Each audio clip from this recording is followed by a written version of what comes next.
Modern Family's Haley Dunphy was seen in a rather negative light by those around her, as a beautiful but empty package. And okay, sure, she might not have been the brightest bulb in the chandelier. Who's our dumbest kid? Haley. No. Yeah, Haley. Teach Haley to use the remote and then I'll apologize. Haley? Mm-hmm. Come on! But over the course of the show, we got to see how her outlook on life actually helped not only her, but everyone around her. Not just a shallow airhead, Haley had a lot of tenacity and confidence, which helped her keep moving forward even when things didn't go her way. I'm not going anywhere! I'm not going anywhere, Mr. Gavin Sinclair. I'm not going anywhere. So let's take a closer look at how Haley was actually right about so many things. With great hotness comes great responsibility. There she is. Haley got pegged as flighty and unserious by her family because, unlike her smart girl sister Alex, Haley didn't have her entire life mapped out by the time she left elementary school. She wasn't always sure what she wanted to do with her life, and her interests mainly fell outside of academia. Saying nothing is not lying, okay? It's just letting the truth speak for itself. This is not the time for moral equivocation. Okay, I don't know what that means, and also don't tell me. Constantly being compared to Alex, her younger and seemingly perfect sister, was grating. And though Haley was generally confident in herself, sometimes the constant reminder that she wasn't as high of an achiever did begin to wear her down. Kay? Who says Kay? You're so stupid! But in reality, it can be good to try out different things and not tie yourself down to one life path before you've even graduated high school. Who says we have to race into being adults? Why wouldn't you want to enjoy a carefree life as long as you could? Even if things don't always work out, it gives you the opportunity to learn new things about yourself and unlock skills you didn't even know you had. It's a blog that I've been doing. I'm really liking my photography, and people always say that they like the way that I dress. I'm gonna take a business class next semester, which I'm hoping will help me turn all of this into becoming a stylist. While Haley's road might be a little bumpier, it also gave her the ability to see how important it is to not let one setback totally derail you. She uses this knowledge to help out her little sister when the pressure of being perfect starts to cause her to crack. Haley knows how to give Alex the big push she actually needs to overcome major obstacles. Fine.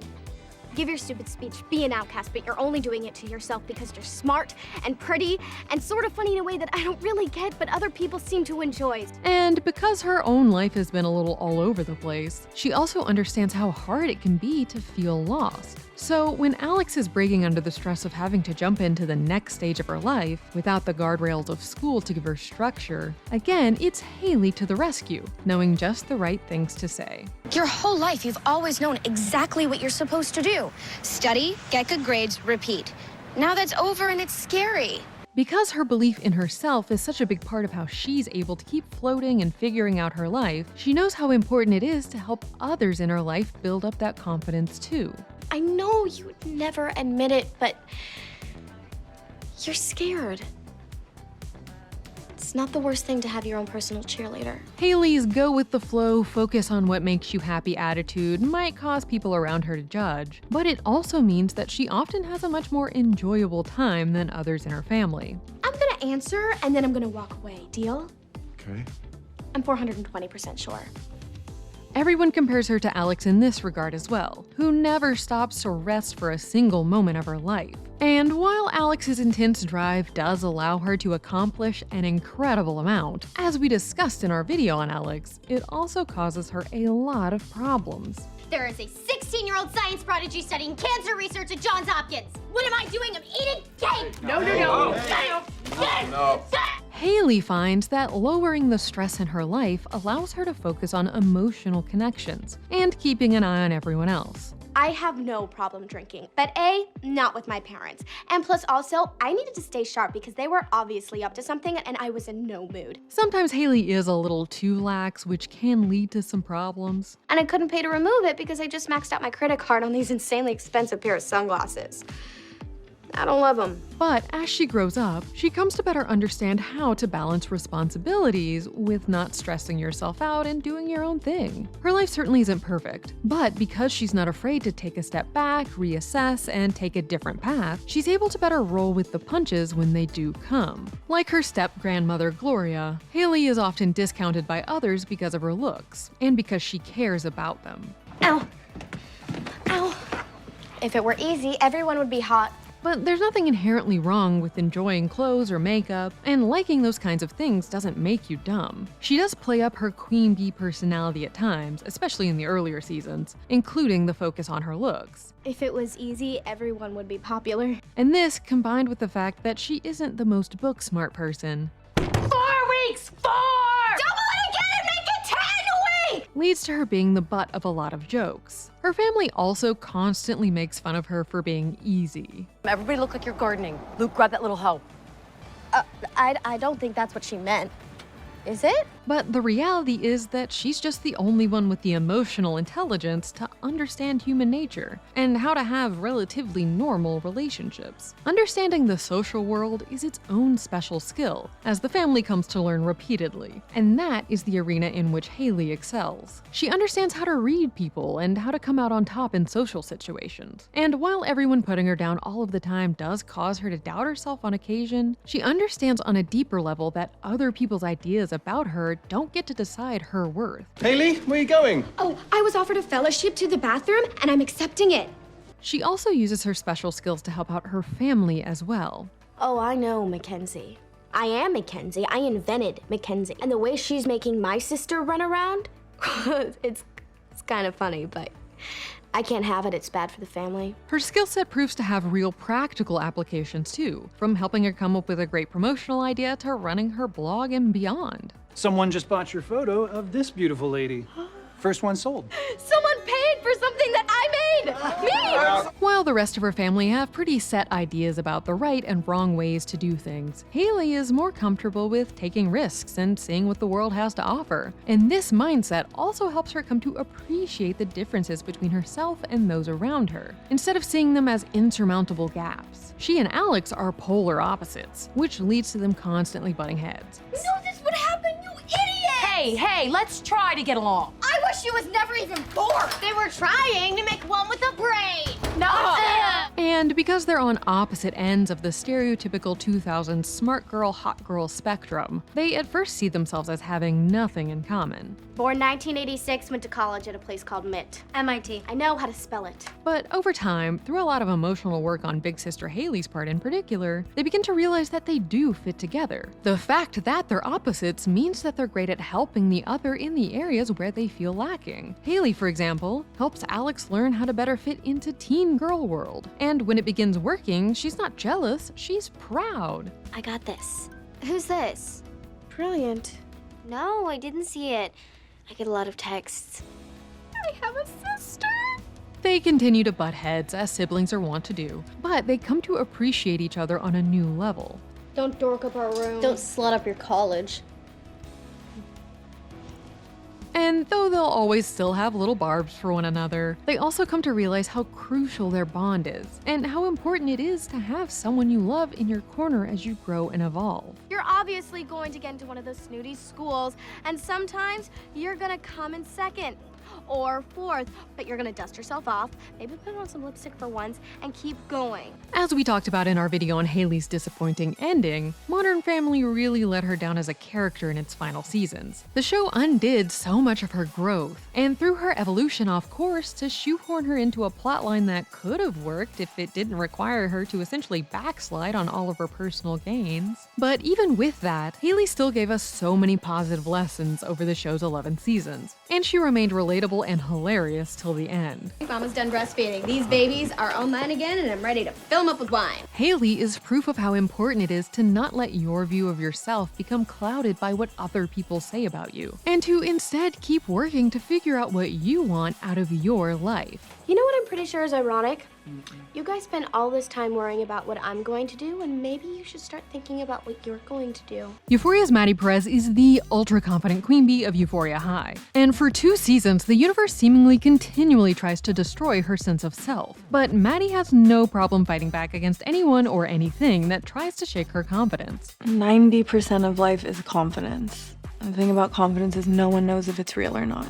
Her story is a roller coaster of ups and downs, and we can learn a surprising amount about staying true to yourself and not letting the hard times derail you from her refusal to give up. So let's take a look back at Maddy's outlook on life, loyalty, and confidence, and how in the end, she was so right about pretty much everything.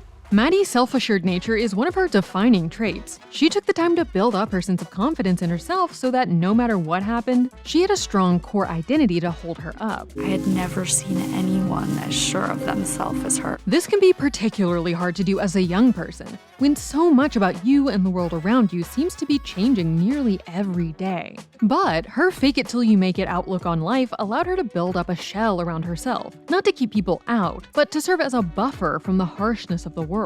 I feel stupid. What? Everyone feels stupid. Who cares? You feel stupid? Yeah, I did. And then I just chose not to feel stupid. That doesn't mean that she never feels unconfident. Just like everyone else, she has times where she feels overwhelmed and gets down on herself. I don't know if I can help it. I wish you could see yourself the way the rest of the world does. But Maddy works hard to keep herself from leaning into those emotions too much and letting them take over her life and thoughts. She gives herself time to feel her emotions, but she's always fighting through the darkness. As hard as it might be, whenever she gets knocked down, she always finds a way to pull herself back up again. And that's because no matter what life throws her way, deep down she knows who she is and what she's about. And that secure sense of self allows her to hold on to her confidence and act out the idea of the person she wants to be, even when she isn't feeling 100%. You didn't have to be the prettiest, or the tallest, or the blondest, or the whitest. You just had to have f***ing confidence. When she's trying on Samantha's dresses, Judy Garland's Come Rain or Shine is playing, and we hear, "I'm gonna love you," as Maddy is looking at herself in the mirror. Her story is about truly learning to love herself, to really feel that self-confidence and love deep down to the same degree that she projects it out into the world. Because there is a difference between projecting confidence and being truly confident. Maddy's got the former on lock, but it's the latter that she's working on over the course of the series. And that's totally normal. She's a teen figuring herself out, while dealing with some pretty wild things on top of the regular high school drama. But Maddy's biggest lesson isn't that you need to be perfectly confident all the time. It's just that you've got to love yourself enough to never let life knock you down. And a big part of that is never being afraid to stand up for yourself. Maddy refuses to take shit from anyone. Whenever someone disrespects her, she's always ready to snap them back in line. If anyone crossed her, she'd bury them. This isn't your run-of-the-mill queen bee mean girl bullying in an effort to exert control over the school, though. Maddy has legit reasons for her anger, from trash racists at school to general disrespect from people around her. Sorry, I didn't hear you, bitch. What? Maddy knows that she's worthy of respect, and so she expects to get it. And she isn't afraid to get her hands dirty to remind people to watch how they treat her. See, I'm not a mess, but I do love a fight. Ugh, it's the best. Totally underrated. While she sometimes can come across as kind of mean and abrasive, it's really just part of that protective shell she created to save her soft inner self from getting too hurt. Having to constantly stand up for yourself in a world that continually works to put you down or make you feel small is exhausting. So it's not surprising that her reaction to that isn't always the nicest. While the world tells young women, especially young women of color like Maddy, that they should just settle for whatever treatment they get because at least they're getting attention, Maddy knows she deserves more. This attitude also means that she's not afraid to be honest with her friends. Whereas other people might try to soften the truth, she's not afraid to speak her mind. Kat, what the fuck is your problem? You're being a bad friend now. You were a bad friend to me, and this whole new personality is seriously unlikable. And she's also willing to be the one to tell her friends the hard truths, because she knows she's coming from a place of love. But it's not like I cheated. Kissing is worse. It's so much more intimate. She doesn't want to see them get hurt or mess up their own lives, or just generally do anything that might end up being destructive to themselves. And so she lets them know straight up. Then why the fuck do you look like you're auditioning for Oklahoma? Do I? Yes. I don't understand. If you're not auditioning for Oklahoma, then why do you look like that? Like what? Like a country music star. In a good way or a bad way? Bitch, you better be joking. Hearing the truth can be hard, but it's also incredibly important to have someone in your life that cares about you enough to try to snap you back to reality. And Maddy being willing to be real with her friends does help them accept things they were trying to avoid or just walk in their own truth. Usually. Maddy cherishes her friendships, and once someone is in her inner circle, she's got their back in a real way. Loyalty is incredibly important for her, but it isn't a one-way street where she expects everyone to be devoted to her, while she does whatever she wants, like with most on-screen queen bees. She talks the talk and walks the walk, and is always ready to defend her loved ones and to accept them for who they are. I've never not gone through someone's phone. Bitch, you're my soulmate. And this is why, even though she can come across as a little tough with her love, all of her friends feel safe and comfortable opening up to her. They know she's a loyal friend and won't look down on them or make fun of them for their feelings. And if she does give them flack for it, it's for a good reason. Having this kind of open relationship, where friends feel safe being sounding boards for one another, and don't feel like they have to hide their true feelings or soften them to make them more palatable, allows for much deeper connections. And it means that everyone feels that, even when they do feel the need to hide something from the rest of the world, they can share it with Maddy. She genuinely cares about what's going on in her friends' lives, and is always willing to lend an ear. What's wrong? I can't fucking stand Ethan. I was wondering. Because Maddy is so loyal, she of course expects that same loyalty in return. And most of the time, her friends are just as committed to her as she is to them. Maddy being super trusting of the people in her inner circle allows her to have those close, loving friendships. But it also means she's blindsided when someone has the gall to betray her. Oh, you're crying? No. You're fucking crying, Maddy. Fucking bitch. You're the one who's hurt. In the dissolution of her relationship with Cassie, we can see what happens when someone takes advantage of that loyalty. Maddy had, on some level, begun to suspect that something was up when Cassie, who always answers, stops answering FaceTimes. At the same time, Maddy is unable to get a hold of Nate. But because she trusts that her friends are just as loyal as she is, she can't really imagine that someone would betray her on that level. But it turns out that sneaking suspicion was right. You expect me to stand here next to my best friend who's been lying to me about fucking my ex-boyfriend? I'm literally gonna get violent. No, Maddy is distraught that her best friend would not only hook up with her ex-boyfriend, but especially one who treated her so terribly. I'm sick of it. He put me through hell and now he's with my fucking best friend. I would have never done this to you. It shakes her to her core that this bond with her best friend that she thought was unbreakable was something Cassie was so willing to just throw away for attention from some guy. Maddy wasn't just angry about Nate and Cassie. She was also depressed and heartbroken. It would have been easy to let this totally reshape her mindset and alter the way she formed relationships going forward into adulthood. Never really trusting anyone, never fully opening up. All the times that Cassie consoled her, comforted her, pretended to be there for her, none of it was real.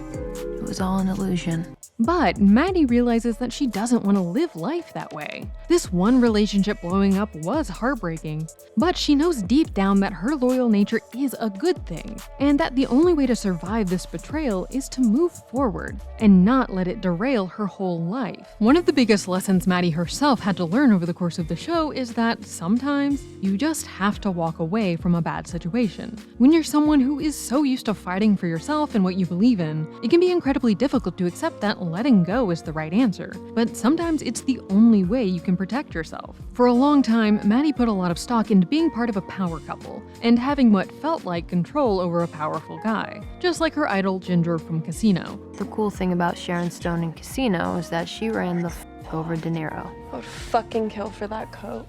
And she did the same to Nate. But like Ginger, Maddy comes to realize that being with that kind of guy isn't as shiny and happy as it might seem from the outside. Thankfully, Maddy learned this lesson pretty quickly, while she was still just a teen. And though it was difficult to stand up to him and walk away, she realized it was the only way she could move forward in life. Out of sight, out of mind. That doesn't mean it was easy. Her relationship with Nate harmed her on a deep psychological and occasionally physical level, and scars like that don't just disappear overnight.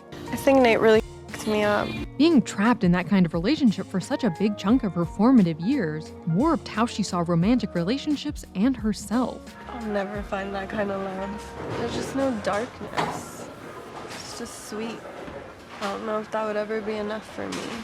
It may at first feel odd that hyperconfident Maddy was the one the show locked into this relationship, but it is actually true to life. Some people get the idea that abusive relationships just don't happen to people like Maddy, that getting into one is indicative of some kind of personal failure to stand up for yourself. But the reality is that it can happen to anyone. And in fact, the fact that someone is usually so able to stand up for themselves can actually help them convince themselves that the relationship isn't so bad. Because if it was really that bad, they would just leave and not put up with someone treating them that way.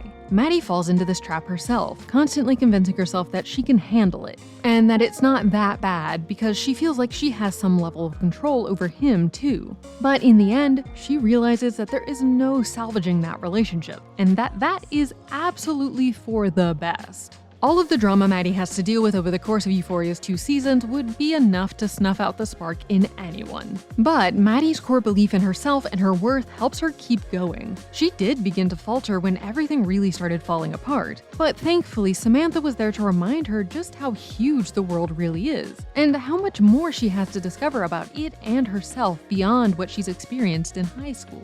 I just don't think my brain is wired that way. If you were still dating guys like this in your 40s, we'd be having a very different conversation, but you're 18 years old. Who gives a shit? Maddy's entire life has been about building herself up into the person she wanted to be, and going after the future she desired for herself. She wasn't just born at the top, she clawed her way up there. She knows that to get what you want, you have to just take control and not be afraid to shake things up and go out into the unknown, even if it's scary. I just feel bad. Bad enough to stay in East Highland for the rest of your life? No. Maddy realizes that she and her future are way more important than any of the drama bringing her down, and so refuses to let it all make her give up on her dreams or harden herself to the world. Sometimes making the life you want for yourself does mean starting over, but that doesn't have to be a bad thing. It's so weird to think that, like, no matter what happens, the universe is just out here giving, like, 0 fucks. It might be surprising to think that we could learn so much from a teenager, but even in just the short amount of time we got to know her on screen, Maddy went through and overcame so much. And her story exemplifies how crucial building up a strong core belief in yourself and your worth really is to being able to grow as a person. This shit is hard and confusing. The last thing you need is to feel worse because you're not feeling something you're supposed to feel. You do what feels good to you. Life definitely doesn't stop being hard and confusing once you graduate high school. And so Maddy's life lessons are something that can continue to inspire us. On first impression, Clueless seems to be about a girl who gets everything wrong. Impossibly glamorous high school matchmaker Cher Horowitz is based on Jane Austen's character Emma, and the two characters share an arc that is pretty much the same, with a few 90s-ready updates. The writers add to the character of Emma, making Cher appear to fit into the dumb blonde archetype, not very bright and obsessed with aesthetics, status, and boyfriends. But when we take a closer look at the movie, we can clearly see that although she's based on a character notorious for messing stuff up, and definitely doesn't get everything right herself, Cher is actually pretty astute about a lot of things. Here's our take on how Cher Horowitz was right about almost everything.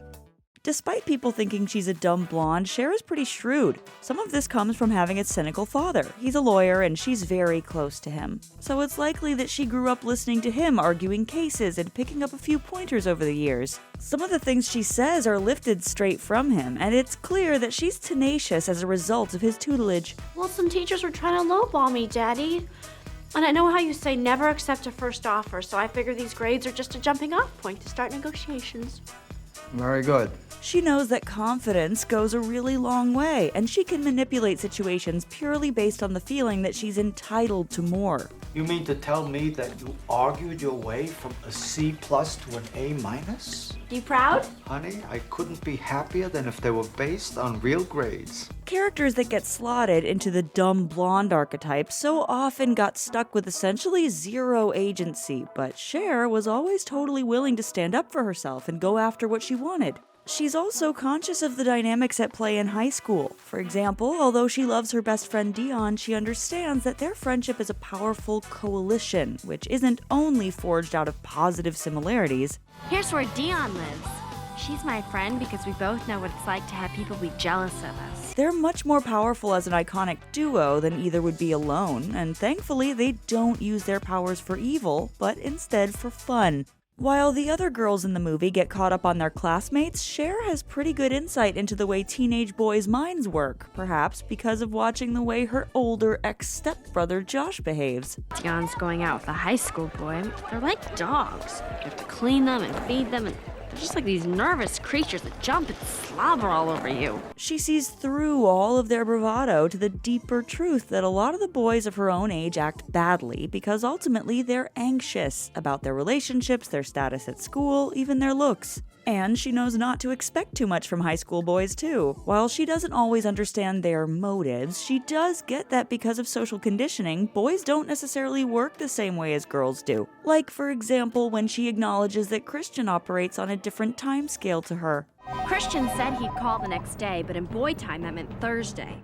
So, okay, you're probably going, is this like an Oxema commercial or what? Although Emma, the character Cher is based on, notably lacks a lot of self-awareness, modern update Cher fares a bit better. She knows that she occupies a position of privilege, and she gets how lucky she is. But she doesn't see why everyone can't enjoy the same benefits she does. So in her own way, she tries to share her powers with those around her, to differing degrees of success. She shares her social kudos with Ty, knowing that associating with popular girls will go far at school. The fact that you hang with Dee and I, well, that Speaks very highly of you. Another major way she tries to spread social cachet is through matchmaking, being aware that linking powerful social players to those with less power can boost the less powerful person's profile.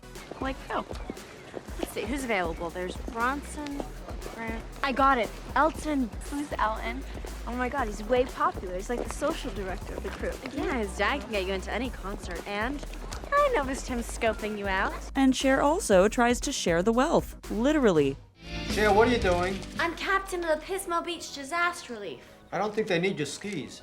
Daddy, some people lost all their belongings. Don't you think that includes athletic equipment? These moments are often played for laughs because she oversimplifies complex situations. But a lot of her criticism of the way the world works is actually pretty on point and still feels super relevant today, years after Cher made her on-screen debut. Take this scene when she talks about the Haitian refugee crisis. Cher makes sense of it through the lens of her extremely privileged Beverly Hills upbringing, likening it to a garden party she held for her dad's birthday. I had to haul out to the kitchen, redistribute the food, squish in extra place settings, but by the end of the day, it was like, the more the merrier. The contrast between the two scenarios of a humanitarian crisis and a garden party at first makes Cher seem totally airheaded, but actually translating wider issues into ones that are more relatable to your audience is an effective way to get people to connect with things they might otherwise see as having nothing to do with them. And her conclusion is one of kindness, encouraging her peers, who come from similarly wealthy families, to share resources.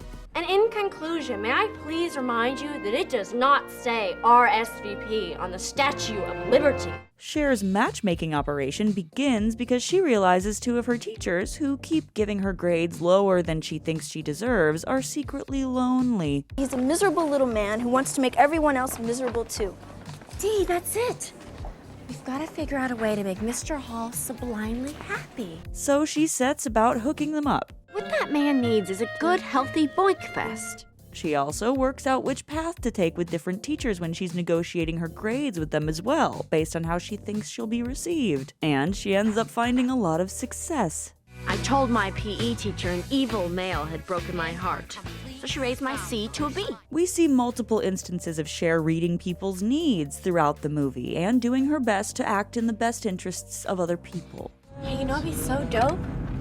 We got some really delicious takeout. I bet they haven't eaten all night. Perhaps this is because after her mom passed away while Cher was still just a baby, Cher stepped into the so-called woman of the house role from a young age, and so felt the need to look after those in her family. And this particularly extends to looking after her dad.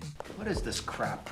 Daddy, it's from the Cut Your Cholesterol cookbook. Dr. Lovett says you've got to get down to 200. The way she takes care of the people around her isn't necessarily intuitive. She's actually watching and listening to them and trying to meet their needs as a result.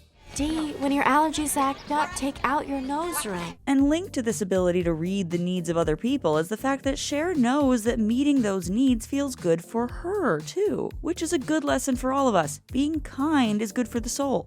I had to give myself snaps for all the good deeds I was doing. It was so great. She doesn't always get everything right. She eventually realizes that pushing Ty to be someone she isn't wasn't the right move, but her choices always come from a place of trying to do what she thinks is the right thing.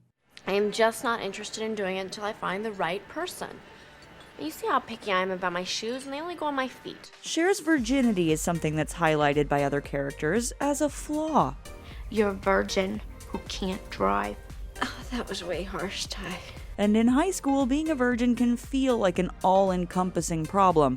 The PC term is hymenally challenged. But despite this, Cher isn't worried about her virginity. In fact, when it comes to her own love life, Cher is cautious and willing to take her time with everything, which means she often doesn't get as easily hurt as some of her friends. We get an interesting insight into how her mind works when she does try to lose her virginity. She opts for Christian, a guy who is, to the audience, at least pretty obviously gay. Let's watch the movies. Oh, okay.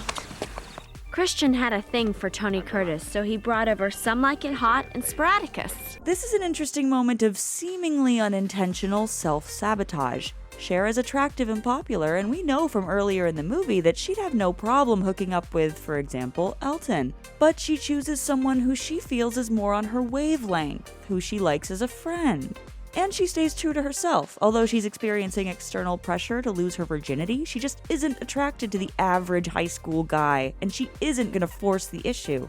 Searching for a boy in high school is as useless as searching for meaning in a Pauly Shore movie. It can be super tough to stay chill and rational when people around you are experiencing things you'd like to have. But Cher stays cognizant that when other people experience happiness, it doesn't take anything away from her. Even though I was alone, I was really happy for Ty. It's like that book I read in 9th grade that said, "'Tis a far, far better thing doing stuff for other people." And that way of thinking extends beyond just her friendships to the way she thinks about global issues. For example, in that scene where she talks about Haiti, she says, And so, if the government could just get to the kitchen, rearrange some things, we could certainly party with the Haitians. the only time she steps out of this positive mindset is when her burgeoning feelings for Josh are threatened by Ty's feelings for him. But after a week of soul-searching, she apologizes to Ty. No, I have been going down a shame spiral. I cannot even believe I was so unsupportive of your feelings for Josh. This is a really brave moment, which shows us how pointless being jealous or trying to control other people's feelings actually is. Here, Cher shows us that we don't need to jealously guard what we have, because what's for us won't go by us. Cher Horowitz is often wrongly remembered as an airhead, but actually she gives us some really smart and important lessons. From taking care of other people to not getting too hung up on boys at school. She was even right about how fun a night in can be. I know it sounds mental, but sometimes I have more fun vegging out than when I go partying. Maybe because my party clothes are so binding. But the most key lessons she gives us are that you should always come from a place of kindness. Because not only does it benefit other people, but it makes your own life happier too. You should be willing to say sorry if you hurt someone. I'm so sorry, Ty. Cher, I'm really sorry. And most importantly, you should learn from your mistakes and make changes so you can do better moving forward. And when you do that, the karmic retributions can be pretty great. Gossip Girl's Blair Waldorf is an iconic queen of mean and the Upper East Side. I'm the best of the best.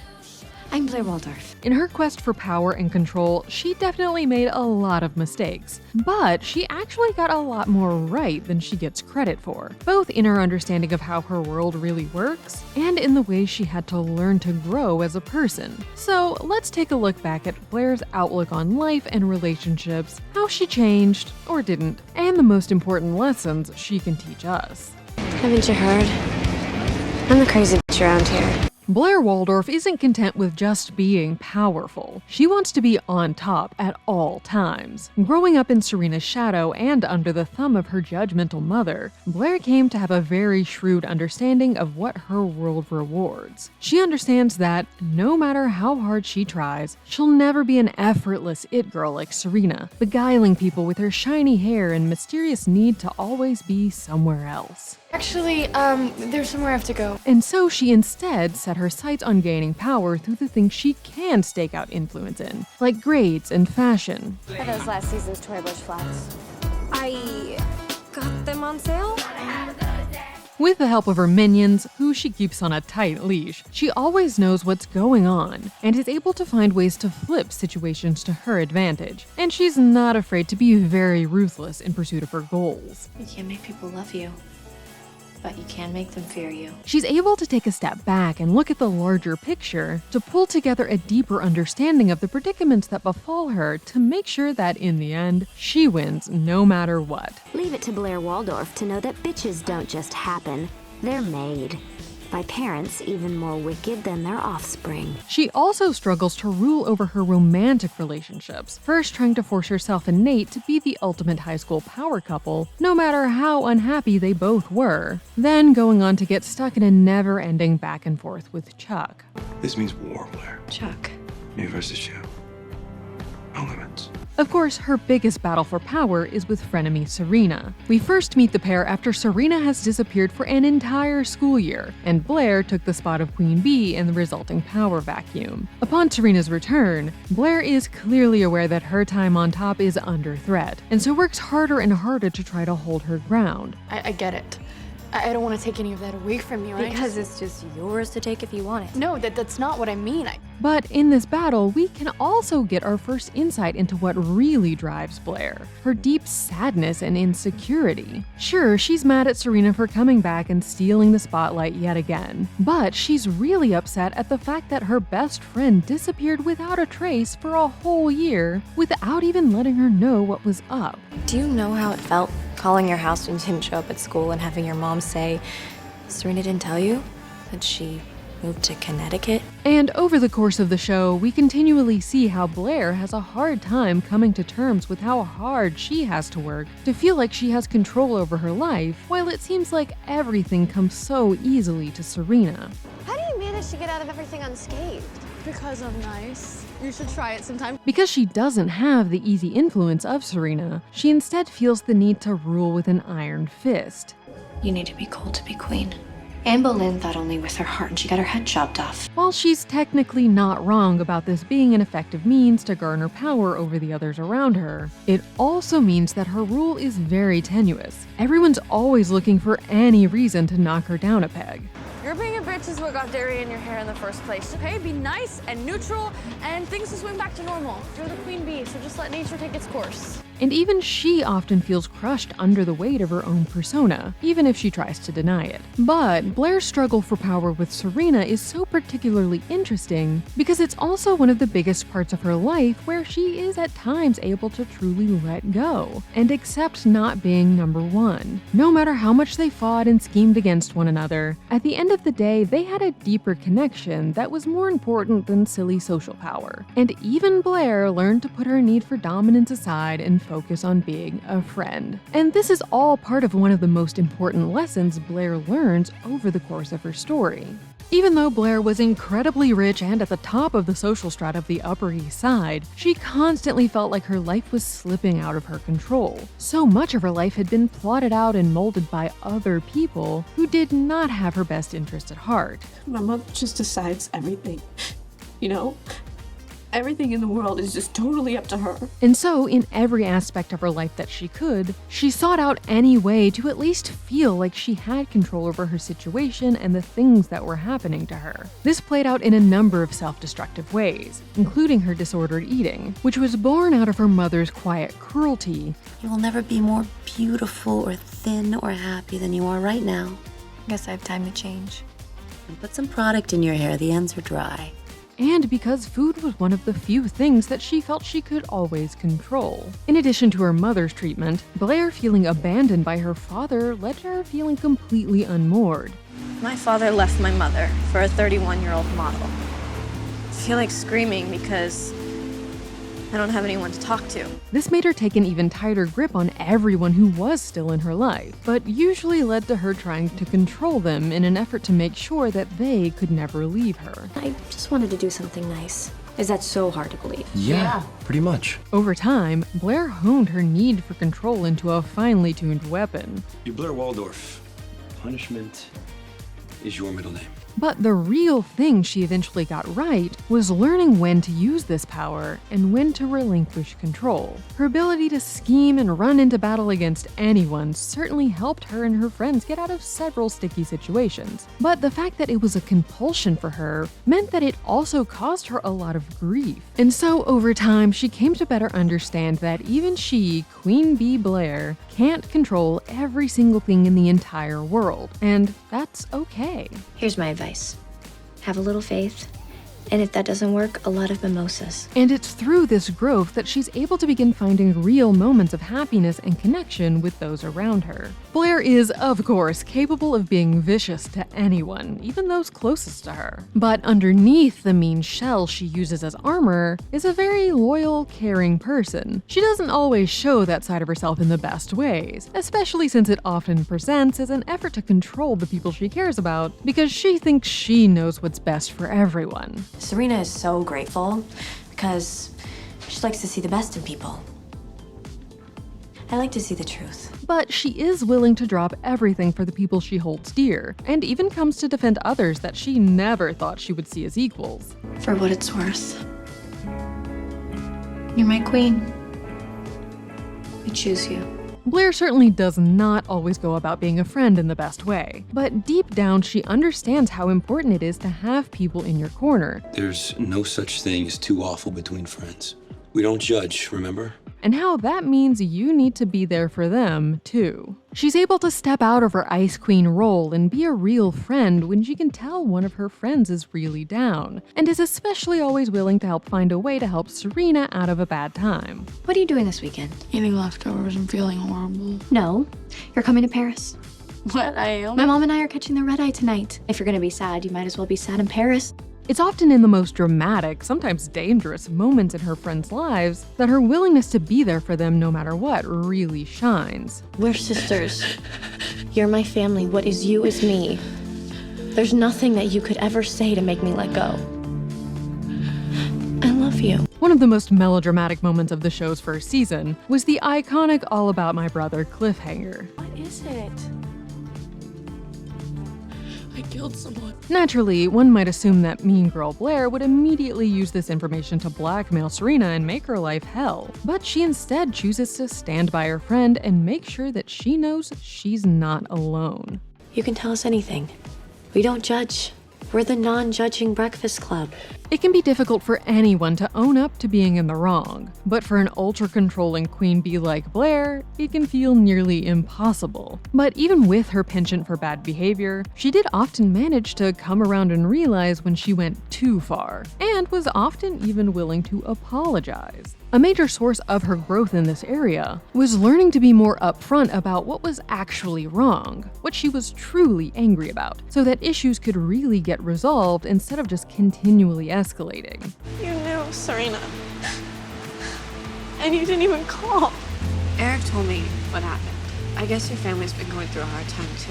And as she started to become more aware of what was really driving her anger, she became more able to have these more truthful conversations and reach new levels of understanding with the people she cared about, even if she still needed a little push. What did my text supposedly say? That you're sorry and you miss me.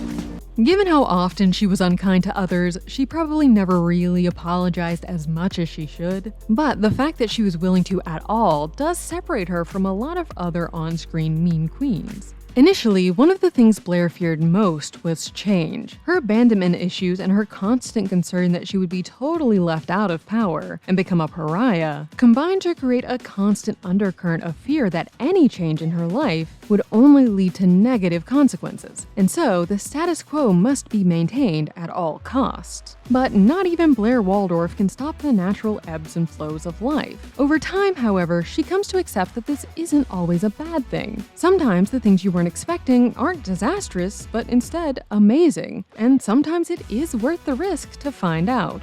You have to decide what's most important to you. Keeping your pride and getting nothing, or taking a risk and maybe having everything. Serena was constantly working to get Blair to relax and go with the flow, and shake her out of her inclination to let her fear of change stop her from taking big leaps in life. I've been waiting all summer to feel sparkly again, and I won't be pulled back into the darkness. And sometimes things don't work out, and that's okay too. Blair comes to understand the power of accepting change in many of her relationships, like accepting that her mother's new husband, Cyrus, is actually pretty great. She goes from battling Jenny for high school dominance to working with her on a fashion line. Probably her biggest change is opening herself up to a relationship with Lonely Boy himself. Initially, she and Dan were constantly at odds. He saw her as an elitist meanie, and she saw him as a sneaky interloper. But even early on, they found that they actually had more in common than they thought. Since we have nothing in common and are, in fact, opposites. The kind of opposites you do not attract. Most definitely not. They eventually realized that they shared a lot, from taste in books and movies to having a real drive to go after what they want in a way their other friends didn't. Her time with Dan allowed her to access her more human side and focus on things she cared about outside of her relationships. Fashion is the most powerful art there is. It's movement, design, and architecture all in one. And because they weren't constantly in a battle for power within their relationship, she was able to feel a level of security. What if I lose everything? You'll still have me. Over the course of the show, Blair again and again came to realize that change doesn't have to be the end of the world, and can in fact be the start of a wonderful new one. Unfortunately, Blair didn't get to totally have the arc that she deserved. In the later seasons, a lot of her growth was undone in service of forcing her back into her relationship with Chuck, and keeping her as a more stereotypical mean girl. But even in spite of that, there is a lot of interesting personal evolution and even good to be found in her story. She exemplifies both the dark reality of the elite world, and the fact that there can be a lot more going on with a mean queen bee than meets the eye. Between being traded for a hotel and selling out for a tiara, I lost my true self. But I want to be found. She shows us that no matter how much we might want to control everything in the world, letting go can actually be the most rewarding thing of all. But also, there's nothing wrong with bringing out your queen bee side every once in a while. You know what I just remembered? If you really want something, you don't stop for anyone or anything until you get it. That's the take. Click here to watch the video we think you'll love, or here to check out a whole playlist of awesome content. Don't forget to subscribe and turn on notifications.